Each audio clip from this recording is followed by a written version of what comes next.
Hello friends, welcome back to my channel. आज हम लेके आ गए हैं मिर्च के अचार की रेसिपी। इससे पहले भी मैंने आप लोगों के साथ मिर्च के अचार की रेसिपी शेयर किया था, जिसमें कि मैंने लहसुन और अदरक का यूज़ किया था, लेकिन आज हम सिर्फ मिर्च से बना के तैयार करेंगे। यहाँ पे हमने दो तरह की मिर्च ली है, एक मोटी वाली जो बिल्कुल भी तीखी नहीं होती है और एक पतली वाली ली है जो कि बहुत ही तीखी होती है। तो दोनों को मिक्स करके बनाएंगे तो बहुत ही टेस्टी अचार हमारा बनके तैयार होता है और बहुत ज़्यादा तीखा भी नहीं होता है। तो यहाँ पे मैंने 6 ले लिया है मोटी वाली मिर्च और 100 से 150 ग्राम लिया है यहाँ पे पतली वाली मिर्च। धो के मिर्च को अच्छे से सुखा लिया है, पानी बिल्कुल नहीं होना चाहिए। अब इसको हम कट कर लेंगे। तो इस तरीके से 20 से 2 टुकड़े करके आप लंबाई में कट कर सकते हैं या फिर इसको गोल गोल स्लाइस में भी कट कर सकते हैं। जैसा आपको पसंद है आप अपने हिसाब से इसकी कटिंग कर सकते हैं। यहाँ पे मैंने इसको लंबाई में छोटे छोटे टुकड़ों में कट किया है, जिससे कि सर्व करने में भी बहुत ही आसानी होता है। तो इस तरीके से हम पूरे मिर्च को कट कर लेंगे और छोटी वाली मिर्च को भी हमें इस तरीके से चीरा लगा के और 20 से 2 टुकड़े कर देने हैं। साथ ही आप लोगों से प्यारी सी रिक्वेस्ट है कि अगर आप लोग मेरे चैनल पर पहली बार आए हों तो चैनल को सब्सक्राइब कर लीजिएगा। साथ ही बेल आइकन को प्रेस करके ऑल पे क्लिक कर दीजिएगा, जिससे कि मेरी आने वाली वीडियो की नोटिफिकेशन आपको मिलेगी सबसे पहले। तो यहाँ पे इसी तरीके से हमें मिर्च को कट कर लेना है। इस अचार को आप एक बार बना के 1-2 साल के लिए स्टोर कर सकते हैं, बिल्कुल भी ख़राब नहीं होता है ये। लेकिन ये अचार इतना टेस्टी होता है कि 1-2 साल चलता ही नहीं है, कुछ ही दिनों में ये चट हो जाता है और बनाना बहुत ही ज़्यादा आसान है। कोई बिगनर्स भी इसको आसानी से बना ले, इतना ज़्यादा ये बनाने में ईजी है। यहाँ पे मैंने ये मोटी वाली मिर्च में जो बीच का हिस्सा है इसको मैंने निकाल दिया था, आप चाहें तो रख सकते हैं, लेकिन मैंने इसको निकाल दिया था। अब इसको हम कट कर लेंगे। तो पूरे मिर्च को हमें इसी तरीके से कट करके तैयार कर लेना है। यहाँ पे हमने पूरे मिर्च को कट कर लिया है। अब इसको रख देते हैं साइड में, थोड़ा सा हवा में रख दीजिएगा, जिससे कि इसमें थोड़ा बहुत भी अगर मॉइस्चर है तो वो सूख जाए। अब यहाँ गैस पे हमने एक पैन चढ़ा लिया है। पैन को हमें अच्छे से गर्म कर लेना है, उसके बाद फ्लेम को बिल्कुल सिम कर देना है। और ये छोटी कटोरी है, इससे हमने 1 कटोरी लिया है खड़ा धनिया, लगभग 2 टेबलस्पून होगा ये। और जितना हमने धनिया लिया है उसका हाफ लेंगे सौंफ। सौंफ का फ्लेवर अचार में बहुत ही बढ़िया लगता है, तो इसको आप ज़रूर से ऐड कीजिएगा। और जितना सौंफ लिया है उतना ही डाल देंगे जीरा। और साथ ही हमने 1 टीस्पून यहाँ पे डाला है मेथी दाना। मेथी दाना मैं अचार में बहुत ज़्यादा नहीं डालती हूँ, क्योंकि इसका कड़वापन मुझे अच्छा नहीं लगता है, तो इसको मैंने थोड़ा कम ही डाला है, आप अपने हिसाब से डाल सकते हैं। अब इन सभी मसालों को लगातार चलाते हुए स्लो फ्लेम पे हमें 2 से 3 मिनट के लिए रोस्ट करना है। बस मसाले हमारे अच्छे से गर्म हो जाए और हल्की सी खुशबू आने लगे, क्योंकि मसाले जब गर्म हो जाते हैं तो इनका ऑयल रिलीज़ हो जाता है और मसालों का स्वाद और भी ज़्यादा बढ़ जाता है। तो इसको भुनना बहुत ज़रूरी है, लेकिन ध्यान रखना है कि बहुत ज़्यादा भी हमें भुनना नहीं है। तो देख सकते हैं हल्का सा कलर चेंज हो गया है और बहुत अच्छी खुशबू आ रही थी, तो मैंने इसको प्लेट में निकाल के रख दिया है। यहाँ पे हमने गैस की फ्लेम को बंद कर दिया है, लेकिन पैन हमारा अभी भी गर्म है। तो इसमें हम डाल देंगे 1 से 1.5 टीस्पून कलौंजी, जिसको कि मंगरेल भी कहते हैं। इसको हमें भुनना नहीं है, सिर्फ इसकी नमी को ख़त्म करना है। बरसात का मौसम है तो मसालों में नमी आ जाती है, तो इसीलिए मैंने इसको पैन में डाल दिया है, ताकि इसमें जो नमी हो वो चली जाए। और इसी के साथ मैंने 1 से 1.5 टीस्पून लिया है अजवाइन। इसको हाथों में इस तरीके से थोड़ा सा क्रश करके डाल देंगे। अब इसको 1 मिनट के लिए इसी पैन में इस तरीके से चला देंगे, ताकि ये गर्म हो जाए। गैस को हमें ऑन नहीं करना है, इसको हमें बिल्कुल भी भुनना नहीं है, नहीं तो इनका फ्लेवर ख़त्म हो जाता है। जैसे ही हम इसको हाथ से टच करेंगे ये हाथ में गर्म लगेगा, तो बस इतना ही हमें इसे गर्म करना है। और यहाँ पे जो धनिया जीरा सौंफ को हमने भुन के रखा है ये ठंडा हो गया है, तो इसको दरदरा पीस लेंगे। और इधर हमने उसी पैन में 3 से 4 टेबलस्पून मस्टर्ड ऑयल चढ़ा दिया है गर्म होने के लिए। मस्टर्ड ऑयल का ही यूज़ कीजिएगा, तभी अचार टेस्टी बनता है।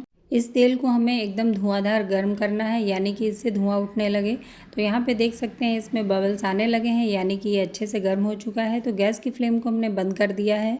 अब इसको 5 से 10 मिनट के लिए हम छोड़ देंगे, ताकि हल्का सा ये ठंडा हो जाए। और इधर हमने जो मसाला ड्राई रोस्ट करके रखा था उसको पीस लिया है, और अजवाइन और कलौंजी को हमने खड़ा ही ऐड किया है, तो इसको भी डाल के अब मिक्स कर देंगे चम्मच से। इसे हमें पीसना नहीं है, मुझे पर्सनली इसी तरीके से पसंद है, अगर आप चाहें तो पीस सकते हैं। इस ऑयल को रखे हुए भी 8 से 10 मिनट हो गए हैं, हल्का सा ये ठंडा हो गया है। तो अब इसमें ऐड कर देंगे हींग, और इसमें बबल्स आ रहे हैं, यानी कि अभी ये गर्म है। तो इसी स्टेज पे हम बाकी के मसाले ऐड कर देंगे। तो यहाँ पे हमने 1 से 1.5 टीस्पून लिया है हल्दी पाउडर, जिससे कि हमारे अचार में अच्छा सा कलर आएगा। इन मसालों को आप इसी गर्म तेल में डालिएगा, जिससे कि ये भी अच्छे से सिक जाएंगे और अचार की सेल्फ लाइफ बढ़ जाएगी। ये छोटी छोटी चीज़ें होती हैं जिनको ध्यान में रखेंगे तो हमारा अचार सालों साल ख़राब नहीं होता है। अब यहीं पे हमने कश्मीरी मिर्च डाल दिया है 1 टीस्पून, बिल्कुल ऑप्शनल है, आप चाहें तो डालिए या स्किप भी कर सकते हैं। अब इसी के साथ हम ऐड कर देंगे नमक। तो नमक हमेशा अचार में थोड़ा सा ज़्यादा ही जाता है, तो ये वही वाली कटोरी है छोटी, इससे मैंने 1 कटोरी लिया है नमक। लगभग 3 टेबलस्पून ये नमक है। अचार में जब नमक थोड़ा सा तेज़ रहता है तो एक तो ये चटपटा बन के तैयार होता है, दूसरा ये प्रिजर्वेटिव का काम करता है जो कि हमारे अचार को बिल्कुल भी ख़राब नहीं होने देता है।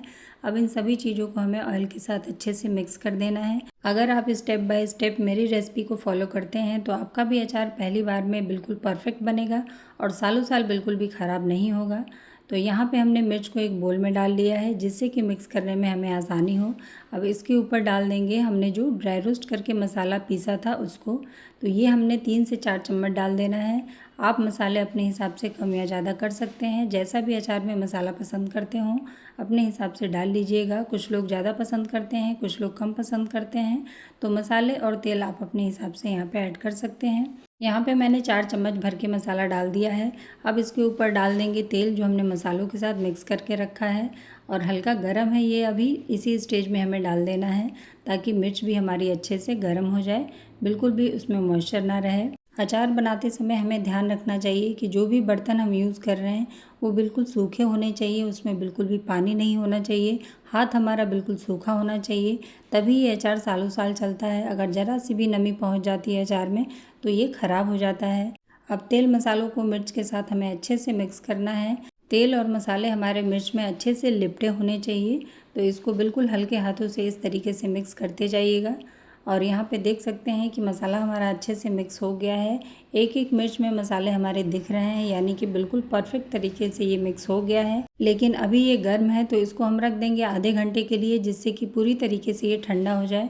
और ये देखिए फ्रेंड्स, आधे घंटे बाद इसकी रंगत बिल्कुल बदल चुकी है, कितना ही प्यारा कलर आ गया है और ये पूरी तरीके से ठंडा भी हो चुका है। तो इसमें आप खटास के लिए आमचूर का पाउडर भी डाल सकते हैं या फिर नींबू का रस भी डाल सकते हैं। लेकिन अगर आप अचार को लंबे समय के लिए स्टोर करना चाहते हैं तो यहाँ पे विनेगर डालिएगा, जिससे साल 2 साल भी ये अचार बिल्कुल ख़राब नहीं होता है। तो आज मैं विनेगर डाल के ही बना रही हूँ। तो यहाँ पे मैंने उसी कटोरी से 1 कटोरी लिया है विनेगर, लगभग 3 टेबल स्पून है। बाकी आप अपने हिसाब से कम भी कर सकते हैं, जैसा भी खटास आपको पसंद हो।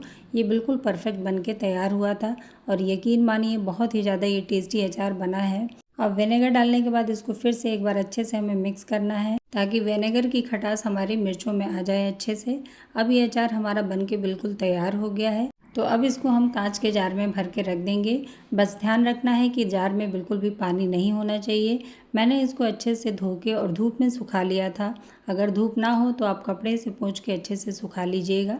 कांच के जार में अचार रखने से काफ़ी लंबे समय तक अचार हमारा ख़राब नहीं होता है और ये अचार इतना ज़्यादा टेस्टी होता है कि बिना भूख के भी आप 2 रोटी खा लेंगे। बनाने में जितना आसान है, खाने में उससे कहीं ज़्यादा टेस्टी है और देखने में कितना लाजवाब लग रहा है। बिल्कुल मस्त मसालेदार हमारा अचार बनके तैयार हो गया है। तो अगर आपके यहाँ धूप आ रही है तो आप इसको 2 दिन की धूप दिखा दीजिएगा और अगर धूप नहीं है तो भी कोई टेंशन नहीं है। इसी तरीके से आप इसको 2 से 3 दिन छोड़ दीजिएगा, उसके बाद ये अचार खाने के लिए बिल्कुल तैयार हो जाता है। तो आप लोग को मेरी ये मिर्च के अचार की रेसिपी कैसी लगी? रेसिपी अगर थोड़ी भी पसंद आई हो तो वीडियो को लाइक कर दीजिएगा। लाइक के साथ ही हाइप का ऑप्शन आ रहा है उसको भी डन कर दीजिएगा। तो मिलते हैं एक और ऐसी ही रेसिपी के